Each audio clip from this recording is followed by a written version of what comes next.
Imagine this. Your heart stops. The monitors flatline. Doctors rush in, pressing paddles to your chest, pumping oxygen into your lungs. For the first few moments, by every medical definition, you are dead. Yet in that space between life and nothingness, something happens. You find yourself leaving your body, floating above the chaos, watching as the team fights to bring you back. You feel a profound calm.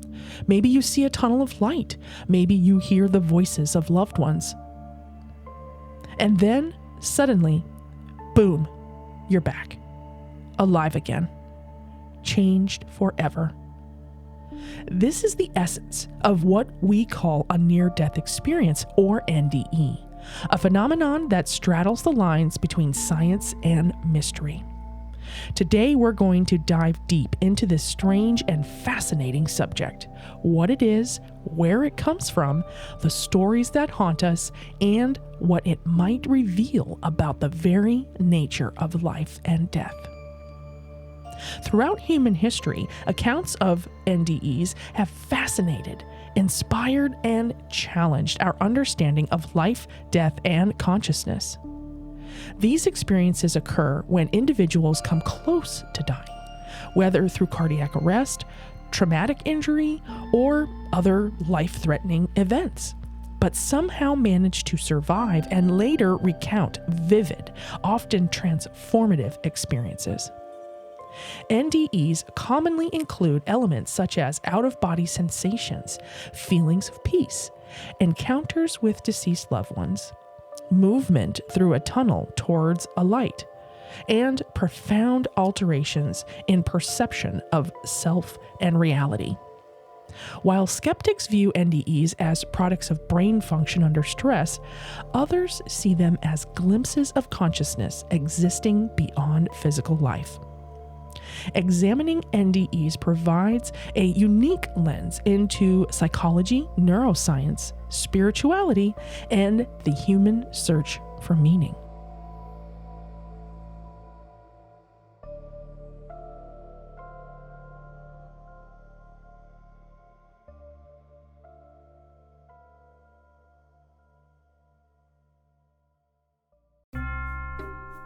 Sup, creeps, and welcome to Creepy Confidential. Is Mothman really a supernatural force predicting impending doom? Did Apollo 11 really land on the moon in 1969? Did you find out if that was a cult that was living just 2 doors down that you waved to every single day when you got your mail? If these are the things you ponder when you should be sleeping, then I would like to welcome you to Creepy Confidential. I'm your host, Noelle, your resident weirdo Wisconsinite. I open case files on my favorite cryptids, cults, conspiracies, and other worldly creepy, with new cases, live broadcasts, and local lore. Some stories have been lost with time. Others are perhaps still happening today in your local communities, right up under your very creepy noses. So get ready, creeps. It's Creepy Confidential.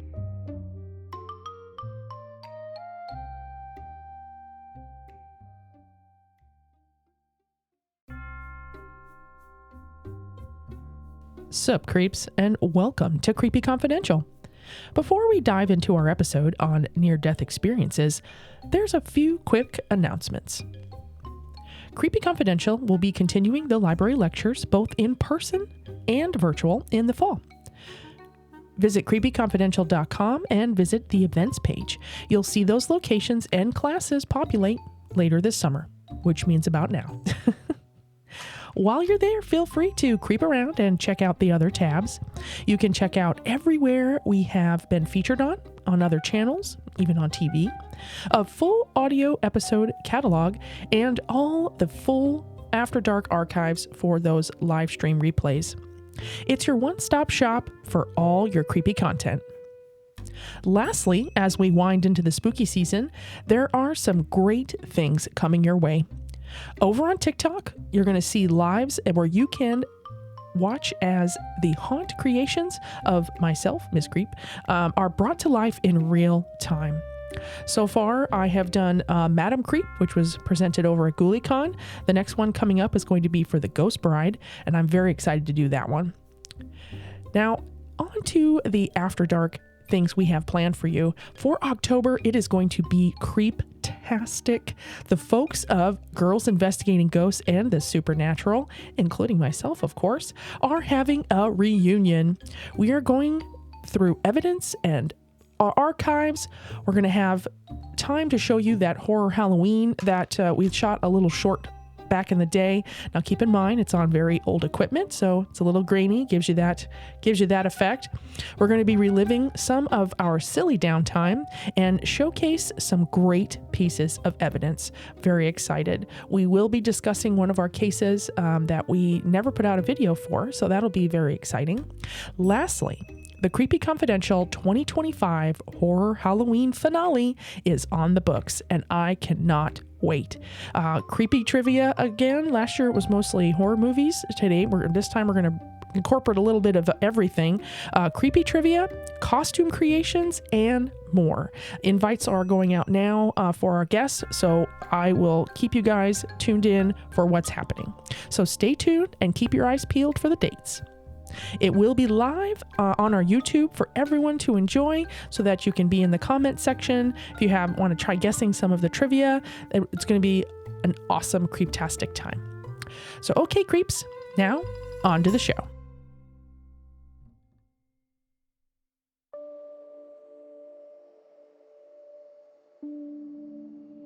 Welcome back, creeps. So what exactly is a near-death experience?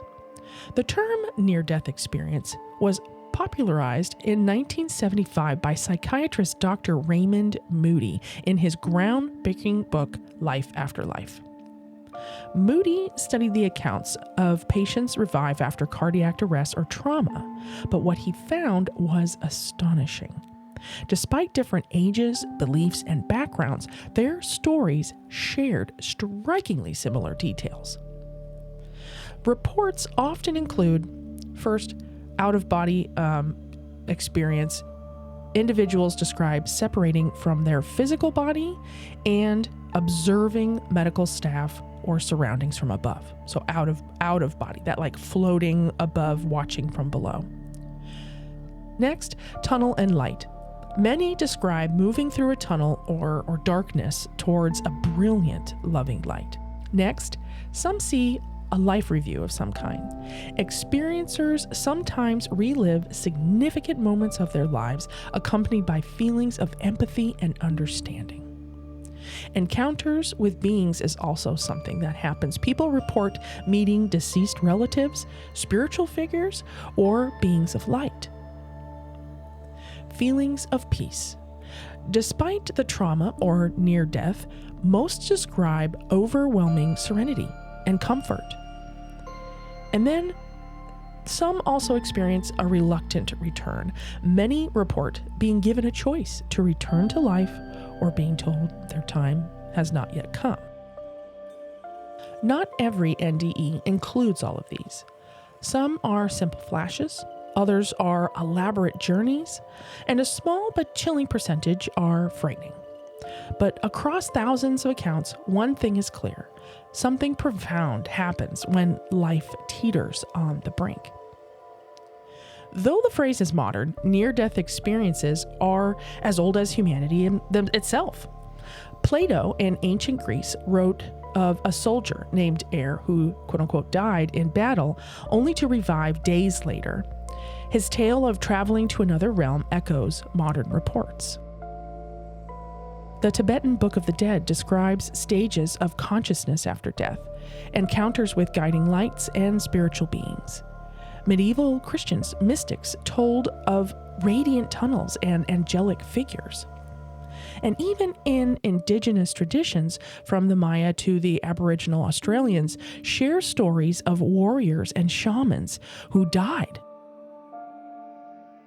How they say, died, traveled to other worlds, and returned with wisdom. It seems this mystery, though, is universal. Across time, culture, and belief, people return from death's edge with stories that sound remarkably alike. But let's step into the modern day, into stories that leave even the most skeptical scratching their heads. Take the case of Colton Burpo. At just 4 years old, he underwent emergency surgery. His heart stopped, and then when revived, he claimed he floated above the hospital.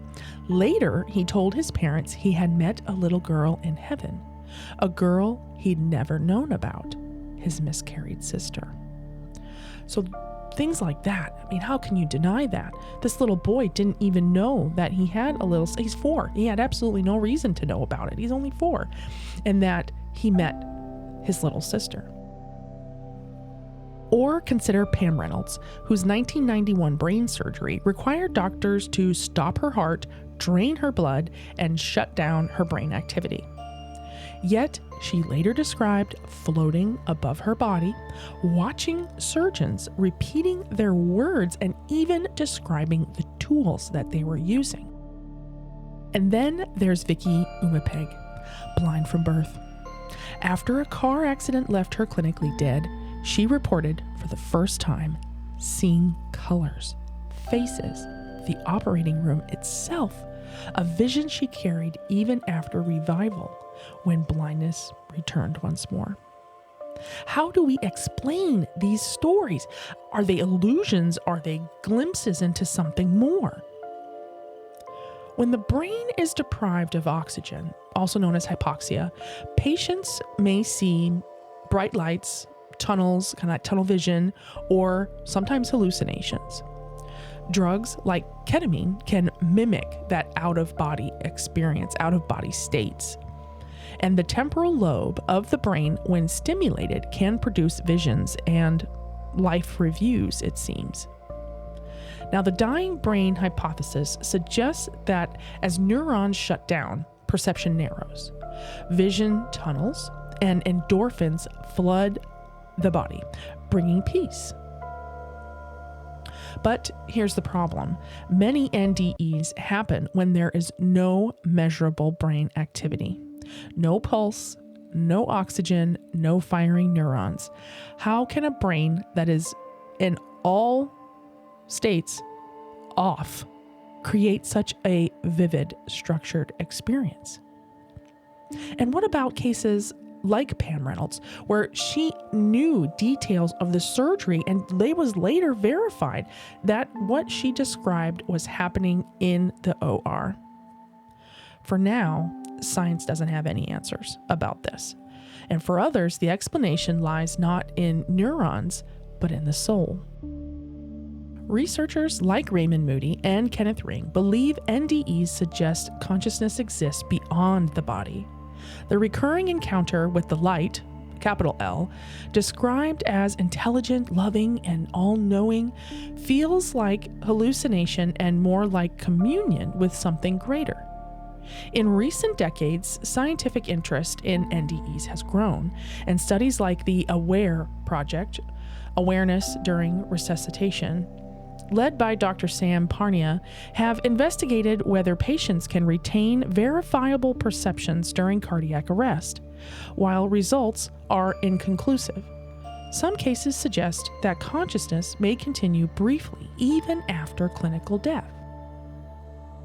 Nonetheless, challenges remain. NDE research is inherently difficult. Experiences are unpredictable, subjective, and often recalled after the fact. Critics argue that anecdotal reports cannot prove the survival of consciousness beyond death. Yet, proponents maintain that the consistency of experiences across cultures, ages, and medical conditions points to something more than random brain activity. Religious interpretations also vary. Christians see angels or Jesus. Hindus see deities like Yama. Muslims encounter Islamic figures. Some argue people see what their culture prepares them for. Others suggest these are different faces of the same reality. So if I were to have a near-death experience, because I am a Christian, I have been taught who Jesus was, I have been taught about the entities within the Bible, Am I going to see those things? Or if I grew up with nothing, just as an example, if I grew up with nothing, if I had no religion and absolutely no knowledge of a person like Jesus or a Hindu deity like Yama, who would I see? So that's kind of, it's hard to then wrap your head around that is what would we find? What would we see? And if I didn't know them, would I see them anyways? And then that's a big whopper, because how do you explain that? Now, what's certain is this: for experiencers, these encounters feel more like real than real. Perhaps the most remarkable part of NDEs isn't what happens during, but what happens after.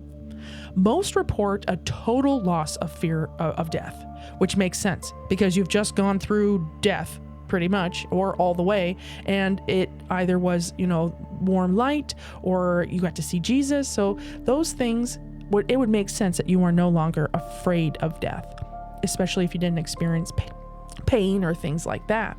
Now, many feel a greater sense of purpose. Compassion deepens, priorities shift, that material gain loses its grip. It's no longer important. And all those things combined, it all, once again, makes sense. Everything was brought to you, and it was that whole Ebenezer Scrooge, theory where you see the ghost of Christmas past, present, and future. You know what's there and what's going to happen, so why not change it? And some claim newfound sensitivities, including to intuition, empathy, even strange electrical disturbances.